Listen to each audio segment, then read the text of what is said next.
Hello from a very discombobulated studio. I am wearing glasses at the moment and it's throwing me off looking at myself in the camera. I've never really worn glasses before, so it's a new vibe for me. But I just got these frames from Warby Parker. I'm trying them out before committing, but they're a nice little tortoise shell with flecks of blue in them, which I really like.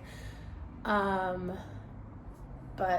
I don't know if these suit my face, so we're just trying it out. But anyway, I am here to give you all an update about the elephant in the room, which is right behind me, and that is my new shacked Mighty Wolf floor loom. I want to start by saying that I would have never ever been able to afford this piece. I was extremely generously gifted it, and I feel beyond grateful for that, especially as somebody who is a brand new weaver. I'm starting with essentially zero knowledge with it, and I feel really lucky to be able to learn on this beautiful piece of equipment. So just wanted to say that. It's currently still wrapped up because I'm gonna have my mom come over and do a lesson about how it works. And I just wanna wait to get it all set up until she's here. She's the master on all of that stuff. So I am really excited about the undertaking of learning something so intense. I have been thinking a lot about my delayed gratification in creative work, and something that I feel very appreciative about when it comes to knitting is that I am really grateful that knitting taught me how to slow down and how to be comfortable with a process that ultimately can't be rushed. You know, you can be a fast knitter, but it ultimately, at the end of the day, most of us don't have all day to knit. And so, you know, maybe we can get in a couple hours of knitting during the week. And so when you choose to knit a project, you know, you're signing up for something that's going to take time.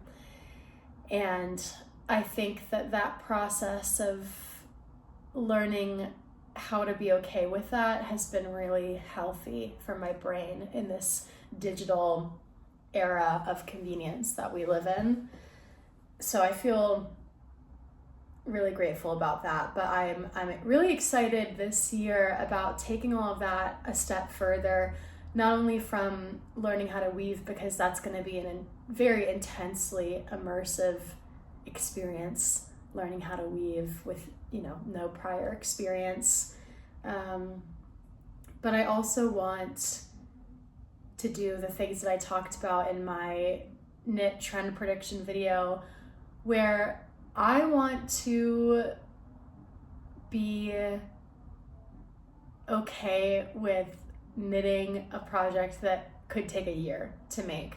Like, I am very drawn to fine gauge knits, and I don't want to feel like, oh, I don't want to do that because it's going to take a long time.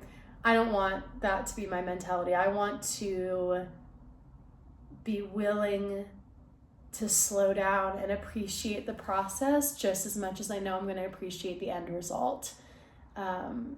So I think that this loom came at the perfect time, because I really do feel like I feel ready for it. I feel ready for the challenge. It's like learning how to drive or learning a new language. It's just going to be a whole new ball game, but any excuse to touch fiber is a good one to me. So I'm feeling super grateful that I have this piece of equipment, and I'm feeling really excited about getting back into my spinning as well. And it's going to be really exciting to experiment with my spinning and the weaving together. I haven't really knit with my hand spun yet. I have a little bit here and there, just some gauge swatches, but I am excited and very intrigued by kind of imperfect spinning in a woven piece. I think that weaving lends itself to a lot more texture. It's a bit more friendly to texture and thickness variability than in knitting, because creating a flat piece of textile is a little bit different than creating a 3D object that you're wearing. And I'm very drawn to, I've talked about Gushka wool before, but I think that they have a lot of cool pieces that have a lot of cool woven pieces that have a lot of variability in the thickness of the wool.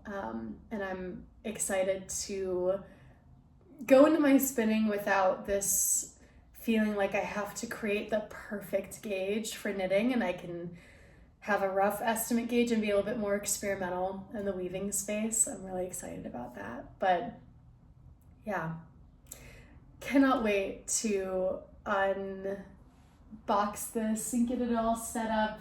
I'm just obsessed with how it looks in here, even with all the plastic wrapping on it. I keep coming in here and just looking at it and feeling so excited. In just a couple of days, I am going to be heading to the beach with my boyfriend. We're going to do a little weekend trip away, and I'm feeling super excited about knitting. Firstly, wearing my hand knits on the beach, and then secondly, knitting on the beach. Not even knitting on the beach, but like knitting in a beach town specifically. I really love when I travel up to Maine. I really love knitting on those rocky coasts.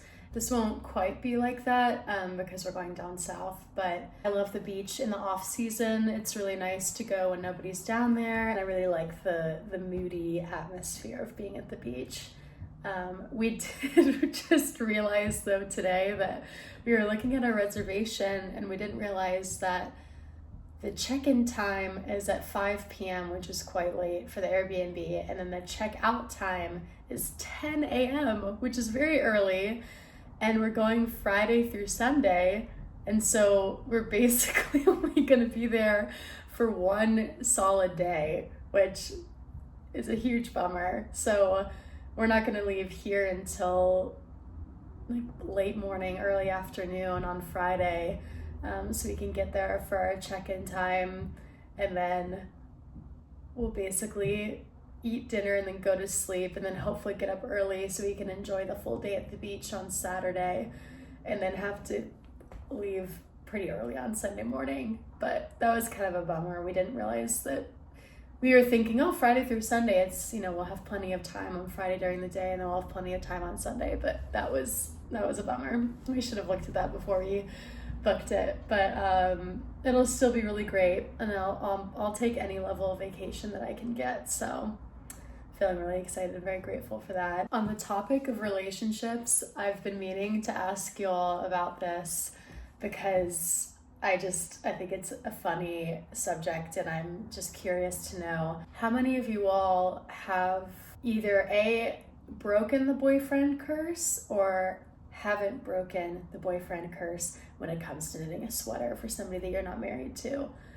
I think I'm going to knit my boyfriend a sweater, and I feel very comfortable with it. I feel extremely stable in this relationship, and he is more than deserving of a nice hand knit sweater. I'm just curious if that's more of an older generation of knitting way of thinking, or if people still feel this way. And if you have any pattern recommendations for sweaters, let me know. I think I showed him a couple of the petite knit patterns, and I think we're gonna do that. But if anyone has knit anything for their boyfriend or husband or anything and has good recommendations, let me know. I'm really excited about making him a sweater. I've never made anybody a full-on sweater before, and so he'll be the first recipient of that, but I couldn't be more happy to do it for him. So I'm very excited. But anyway, I'm gonna stop being ooey gooey, and yeah, that is the update for now. I also, let me go grab it. I cast on my cloud sweater in that red yarn that I showed you all last time, and let me grab it for you. This is a ridiculously full basket I have right now of projects. This doesn't even include my nomad jacket, and again, every time I cast on something new, I think about my nomad jacket and how much I want to wear it and how silly it is that I am not just sitting down and committing to working on it. But I'm gonna stick to what I was saying earlier about being okay with things taking time, and that piece is just gonna take a little bit of time. But before I show you the cloud sweater, this is my anticlimactic update on my porcelain sweater. Just more work on the body here. I mentioned in my last video that I was thinking about making this a short sleeve, and I think what I'm gonna do is I'm just gonna go ahead and finish the body and do the ribbing and then decide from there. I would be very sad to miss out on this on the sleeve, but I can't stop picturing this over top of a white collared shirt and having like the white collared shirt sleeves coming out. I just think it would look so cool. And I also think that my gauge was a little bit smaller than the original pattern. So I don't know, something about this to me just feels more like a cap sleeved vest almost. The way that it's coming out. Maybe I'll feel differently after blocking though too. This has quite an ability to stretch. So I don't know, maybe once, yeah, I don't know. I keep forgetting that blocking exists. How many pieces have I knit now in my life? I don't know how I continuously forget that blocking will change everything. Because when it's all kind of tight like this, I think of it as a vest. But then if I pull it out like this, I think of it as a sweater. Sufi is calling me out for being silly. But anyway, that's the update with that. No update on my leg warmer. That has been set on the back burner because I cast on the cloud sweater and there's really nothing to show about this. From the moment that I cast this on, I was like, wow, I really missed doing a petite knit pattern. I love the construction of her pieces. There's something so fun about with the porcelain sweater, at least with the yoke version, you start in that traditional way where you start with the neck and then you build out. Very satisfying and cool because you get to watch, the sweater develop. But I love in the petite knit patterns when you start with the back and then build that and then come back around to the front. I think it's like magic. It feels like magic. It's really just cool to see something where you're not even in the round and just knowing that it's gonna be a sweater at some point, even though it just looks like a random collection of stitches. I just think that's very satisfying and cool. And a lot of her patterns have this kind of construction, but this yarn is from, I think it's called Mount Ascutney in Vermont. I picked this up from a small fiber store that I'm forgetting the name of, but it was when I visited Vermont last summer. But it's a really great red and it has some nice flecks of white in there that I really enjoy, and that's kind of acting as the mohair. It calls for holding together mohair with your primary yarn, but I think that it's doing a great job of having that same mohair effect. That is it for now, and I will catch up with you in a little bit.